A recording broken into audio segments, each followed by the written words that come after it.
এক জঙ্গলে এক নেকড়ে হাঁটছিল।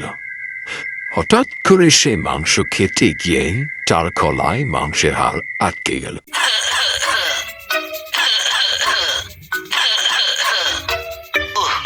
গলায় হাড্ডি ফেসে গেল রে, এখন কি করি? ইস, এটাকে যে কেমন করে বের করি?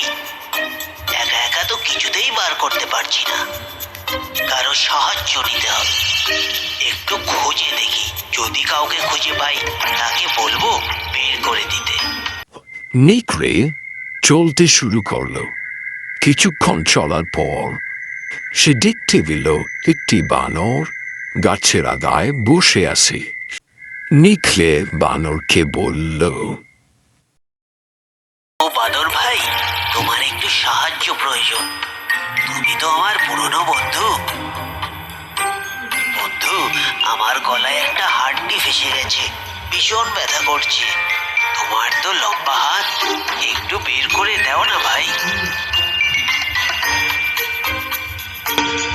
খাওয়ার সময় যত জানো না, দেখতে পাচ্ছ না গলা খাচ্ছি। এখন আর বিরক্তি করো না, যাও তোমাকে ওখান থেকে।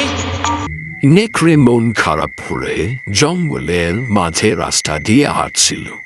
তো কিছুক্ষণ চলার পর সে দেখতে পেল একটি খরগোশ। সে খরগোশকে বলল, ভাই, একটু সাহায্য করবে? হ্যাঁ, আসলে আমার গলায় একটা হাড্ডি ফেসে গেছে, কিছুতেই বের হচ্ছে না। একটু বের করে দাও না ভাই। আমি আর তোমাকে সাহায্য? ভুলে গেছো সেদিন তুমি আমাকে মারতে চেয়েছিলে? তোমাকে কোনো বিশ্বাস নেই, এটাও তোমার কোনো বাহানা হবে। না বাবা না, আমি তোমাকে কোনো সাহায্য করব না। নেকড়ে মনের দুঃখে আবার চলতে শুরু করলো। আর মনে মনে ভাবল, এইবার যারই দেখা পাবো, যেভাবেই হোক তাকে রাজি করিয়েই ছাড়বো। হাঁটতে হাঁটতে নেকড়ে নদীর তীরে এসে পৌঁছালো।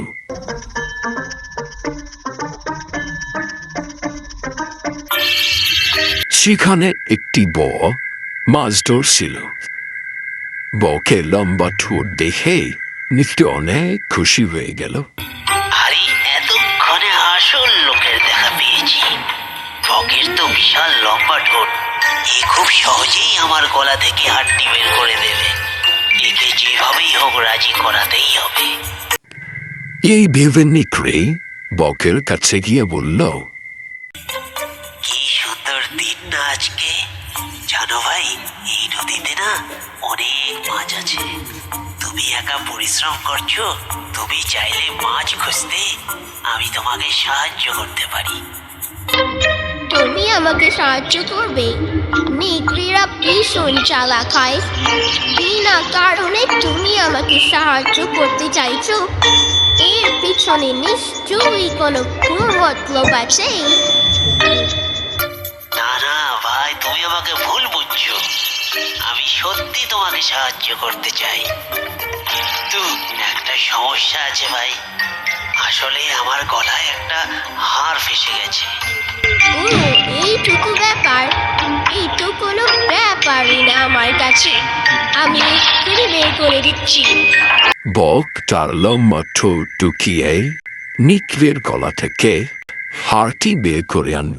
চলো এখন দুজনে মিলে মাছ খুঁজি। মাছ? আরে বোকা বক, আমার গলায় মুখ ঢুকিয়ে হাড় বের করে আনলি? তুই যে এখনো বেঁচে আছিস এটাই অনেক।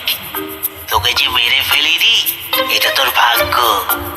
এখন এখান থেকে ভেগে যা, নাইলে আজ তোকে আর বাড়ি ফিরতে হবে না। বক ভয় পেয়ে সেখান থেকে উড়ে চলে গেল। বন্ধুরা, এই গল্প থেকে আমরা শিখলাম যে কেউ উপকার করলে তারও উপকার করা উচিত। কিন্তু নেকড়ে তা করল না, এটা সে মোটেও ঠিক কাজ করেনি।